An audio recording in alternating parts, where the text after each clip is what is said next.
licenciada Yadira Aguagallo, ella es la vocera de los familiares del equipo periodístico del Comercio que fueron ejecutados por este tal alias Guacho. Se cumplen 3 años del secuestro, 3 años del secuestro. Y al parecer, o por lo menos lo que hemos un poco evaluado de lo que se ha venido conociendo, poco o nada se ha avanzado, nada sólido al menos en la investigación. No sé si coincide conmigo. ¿Qué tiene usted que decir al respecto, licenciada? Bienvenida. Buenos días, Jimmy. Gracias por este espacio. Saludo también a Omar y a Londra. Efectivamente, coincido con usted, no solamente porque creo que es así, sino porque los hechos lo demuestran. Se ha avanzado muy poco o casi nada en las investigaciones para esclarecer los hechos relacionados con el secuestro y el asesinato de Paul Rivas, Javier Ortega y Efraín Segarra, ocurrido hace 3 años atrás. Y es por esta razón que hoy, 26 de marzo, justamente a esta hora, que es la hora oficial a la que se habría cometido el secuestro, las familias insisten en decir que lo que ha existido en el caso o lo que existe ya en el caso es impunidad. Y un gusto saludarte, Yadira, de verdad, y muchísimas gracias por mantener en firme este tema, porque no solo las familias también perdieron a 3 de los suyos, sino recuerdo que el Ecuador entero estaba sufriendo estos días por lo que estaba sucediendo. Y la verdad es que, según lo que leo también en sus boletines de prensa, porque además me permito decir disculpas por parte de la prensa, porque es un tema que si bien se toca cada 26 de marzo, pero no durante el resto de los días, ¿no? Pero no se ha establecido aún una teoría del caso, no hay ninguna persona procesada con un compromiso de información desclasificada, incumplido y sin un sistema oficial de cooperación con la Fiscalía colombiana. No se ha hecho absolutamente nada, Yadira, en este caso, ¿no? Gracias, Alondra, por la solidaridad y por la pregunta. Sí, efectivamente, en 3 años el caso ha pasado por 3 fiscales, se cambió hace unos meses a un nuevo fiscal, no hemos visto que por lo menos desde ese cambio se haya realizado alguna diligencia y lo que es peor, 3 años después no existen resultados sobre peritajes fundamentales, como por ejemplo las huellas dactilares encontradas en la camioneta en la que se transportaba el equipo periodístico del diario El Comercio, que fue encontrada en una carretera cerca de Mataje. Por ejemplo, esas huellas dactilares que se encontraron ahí, hasta el momento no sabemos a quién corresponde. Propio con equipos de fotografía que le pertenecían a Paul Rivas, que estaban dentro de esa camioneta, que hasta el momento no se sabe cuáles fueron los resultados de esos peritajes, solo por mencionar algunas cosas.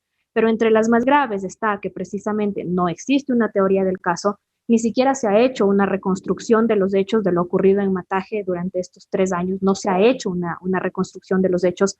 Tampoco se ha establecido un mapeo de actores fuerte de todos los involucrados en el caso. Y creo que lo más complejo y lo más decepcionante es que no se ha cumplido con el compromiso anunciado por el presidente Lenín Moreno el día 13 de abril del año 2018, cuando expresó públicamente que toda la información del caso sería desclasificada. En el mes de febrero, el Consejo de Seguridad Pública del Ecuador le ha certificado a la Fiscalía, pues cuando la fiscal Belén Corredores era fiscal del caso, solicitó al COSEPE la desclasificación de la información de forma oficial y el COSEPE respondió meses después que no desclasificaría las actas de los consejos en los que se discutió y se tomó decisiones alrededor de la vida de Paul, Javier y Efraín. Y esa tal vez es una de las deudas más importantes porque sin documentación, sin el esclarecimiento de las cosas, es muy difícil también que se pueda establecer la verdad y posteriormente se pueda dar paso a justicia. Yadira, lo que escucho también es algo vergonzoso y no pretendo politizar este tema, pero estamos viendo que cuando a un medio de comunicación afirma que a cierto candidato tiene alguna ayuda por parte de grupos terroristas, inmediatamente vienen todos los fiscales de Colombia a hacer política también aquí. Y vemos que en otros casos la Fiscalía actúa con mucha rapidez y en este caso hay una demora. Quiero que me digas tú y los familiares de los periodistas, de Javier, de Paul, de Efraín, no hay ningún perdón y ningún olvido en este caso, ¿no? Seguirán con la lucha hasta que por lo menos se haga algo. Efectivamente, desde el día 1 del secuestro hace 3 años, la consigna de los familiares, de los amigos, de los colegas periodistas de Paul, Javier y Efraín siempre fue el nadie se cansa. Y en ese nadie se cansa se incluye no callarnos, no olvidarnos y no permitir que este caso quede en el silencio, como ha sido constante durante estos 3 años. Nosotros sí advertimos que existe una política del silencio alrededor de lo ocurrido con Paul, Javier y Efraín, y que las autoridades no han sido diligentes para establecer responsabilidades en todos los niveles. En Colombia, por ejemplo, el día de ayer se ha dictado ya la primera sentencia en contra de uno de los implicados, uno de los detenidos que fue vinculado al secuestro. Se le ha condenado a 28 años con 8 meses. No es completa también la investigación en Colombia, pero por lo menos se ha logrado una condena. En el Ecuador seguimos en investigación previa y no hay una sola persona procesada, tanto por las responsabilidades de la autoría material e intelectual, como por posibles acciones u omisiones que pudieron haber desencadenado el secuestro y el asesinato y que están recogidas en un informe entregado al Estado ecuatoriano por la Comisión Interamericana de Derechos Humanos, en la que se advierte ya a la Fiscalía ecuatoriana la necesidad de investigar una posible omisión ocurrida durante los días del secuestro que desencadenó precisamente que Paul, Javier y Efraín fuesen secuestrados y que posteriormente fuesen asesinados. Yadira, justo quería hacer un poco de retrospectiva. Vayamos 3 años atrás, en el momento en donde sabemos que han sido secuestrados, en estos días de mucho dolor e incertidumbre. Me acuerdo que había mucha indignación por cómo el presidente, por cómo los ministros tomaron esta noticia. Recuerdo que en algún momento hasta se habló de recompensas y después se echaron para atrás y cosas realmente vergonzosas. ¿Me puede hacer un pequeño análisis de cómo se trató este tema? ¿Se trató bien? ¿Se trató mal? ¿Se pudo hacer otro tipo de gestión? ¿Y de alguna otra forma se pudo salvar la vida de nuestros 3 colegas? Efectivamente, Alondra, lo que ocurrió hace 3 años es una serie de contradicciones, de falta de transparencia y sobre todo creo que de faltas a la verdad.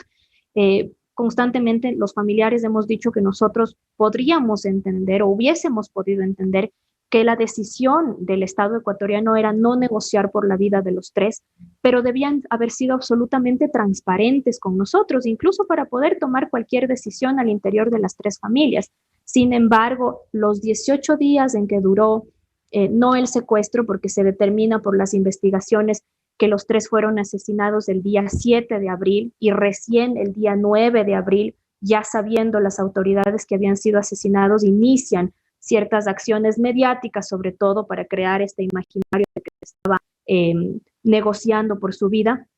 Pero durante esos 18 días, desde el 26 de abril hasta el 13 de abril, cuando se confirma el asesinato, nosotros no tuvimos acceso a información que nos permitiera conocer cuál era el estado real de las cosas. Y de hecho, tal es así, digamos, la magnitud de la falta de información otorgada no solamente a las familias, sino al país entero, con lo ocurrido con los 3, que la Comisión Interamericana de Derechos Humanos nuevamente exhorta al Ecuador en las conclusiones de su informe, primero, que les diga a las familias y al país cuál fue la estrategia que trazó para el manejo del secuestro, qué papel cumplió el comité de crisis que se había conformado para manejarlo, quién tomaba las decisiones de lo que debía hacerse, es decir, ni siquiera para la Comisión Interamericana de Derechos Humanos le queda claro quién era la instancia, cuál era la instancia y quién era la persona que tomaba decisiones. Les preguntan también cuándo se tomó la decisión de la ruta a seguir, cuáles fueron los escenarios establecidos para el regreso con vida de los periodistas. Y esta es la pregunta tal vez más interesante que le hace la Comisión al Estado ecuatoriano, es si se autorizó a las Fuerzas Armadas de Colombia a efectuar operativos de búsqueda desde el territorio ecuatoriano con el propósito de ubicar a alias Huacho durante el secuestro de los integrantes del equipo periodístico, pues para el equipo de investigación de la comisión, esa pudo haber sido uno de los detonantes para que ocurra el asesinato de los 3 periodistas. Yadira, una última pregunta antes de darle paso a Omar, porque estoy leyendo el informe. Parte de este informe de la comisión, sumado con esta información que también se tiene en la investigación de Ecuador, voy a mencionar algunos nombres. Hay un párrafo en donde se detalla que a cargo del Comité de la Crisis para la Liberación de los Secuestrados, estaba conformado por el entonces ministro del Interior y Defensa César Navas y Patricio Zambrano, secretarios particular del presidente y de comunicación Juan Sebastián Roldán y Andrés Michelena, comandante de las Fuerzas Armadas César Merizalde, comandante de la policía Ramiro Mantilla y el actual fiscal general subrogante Wilson Toainga. Conocían de antemano que Paul, Efraín y Javier ya habían sido asesinados cuando iniciaron una serie de acciones mediáticas para crear este relato de que van a volver y que ya van a estar de vuelta. Esto es terrible. Esto no lo decimos nosotros, no lo dicen los familiares, no es porque se nos ha ocurrido a nosotros plantear esa hipótesis, es porque precisamente de la información de este gran informe que lo tengo aquí, que en diciembre del año 2019 le fue entregado al Estado ecuatoriano, por la misma investigación que reposa en Colombia, que de hecho es de acceso público porque ya se encuentra en etapa de instrucción y la podrían revisar todos los que quisieran, y por la investigación que se lleva a cabo en Ecuador, que con sus múltiples dificultades posee cierta información. Efectivamente, el asesinato de Paul Javier Efraín ocurre entre el día 7 de abril y el día 8 de abril. Sin embargo, la versión oficial del Estado ecuatoriano es que habrían sido ejecutados el día 12 de abril. No obstante, las investigaciones han dado cuenta que el asesinato se cometió antes, que las autoridades estuvieron en conocimiento de que ya habían sido asesinados y que posteriormente inician las acciones judiciales para supuestamente liberar a los 3 detenidos que se pedían en canje por la vida de los 3. Y nuevamente nosotros reiteramos, lo que le ha faltado a este proceso es transparencia. Transparencia porque el Estado ecuatoriano podía haber tomado una decisión de no negociar, sin embargo, nunca se nos informó aquello, siempre se nos dijo que estaban negociando, que se habían establecido escenarios y finalmente la investigación de la Comisión Interamericana de Derechos Humanos ha determinado que esos escenarios de negociación por lo menos no están claros en la información que se ha recogido. Yadira, disculpa ya en honor al tiempo, la última interrogante, Yadira. Mucho gusto, te saludo, Omar Jaén. Primero que nada enviarles un fuerte abrazo a todos los familiares. No olvidemos también que aparte de nuestros compañeros también hubo una pareja de secuestrados, de los que poco o nada se menciona también y que fueron ejecutados también por estos disidentes. Yadira, ustedes ante todo este escenario han pensado jurídicamente entablar algún proceso en contra del Estado o sencillamente están en un tema de búsqueda de la verdad? Gracias, Omar, y yo aprovecho para recordar también a Óscar Villasís y a Katy Velasco, que fue la pareja secuestrada después de Paul Javier y Efraín y que también fueron asesinados en la frontera. Ese caso también permanece en la impunidad e inclusive más silenciado que el de Paul Javier y Efraín, porque digamos al menos se causa un revuelo cada 26 de marzo por el mismo grupo, por el mismo periodismo alrededor del asesinato de los 3. Y sí, efectivamente, lo que sentimos después de 3 años es que no hay una intención de esclarecer las cosas.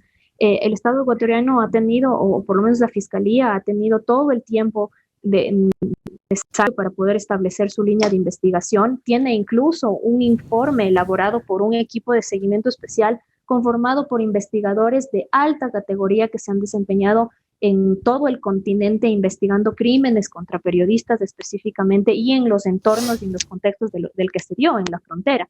Y esas recomendaciones que le hizo la Comisión Interamericana de Derechos Humanos ni siquiera fueron, me permito decir, leídas por parte de quienes debían ejecutar la investigación. Por lo tanto, sí, lo que cabe ahora es buscar otras vías de acceso a la justicia y es lamentable que el país no le haya otorgado a la memoria de Paul Javier y Efraín la necesidad de construir memoria precisamente y de tener un acceso a la justicia.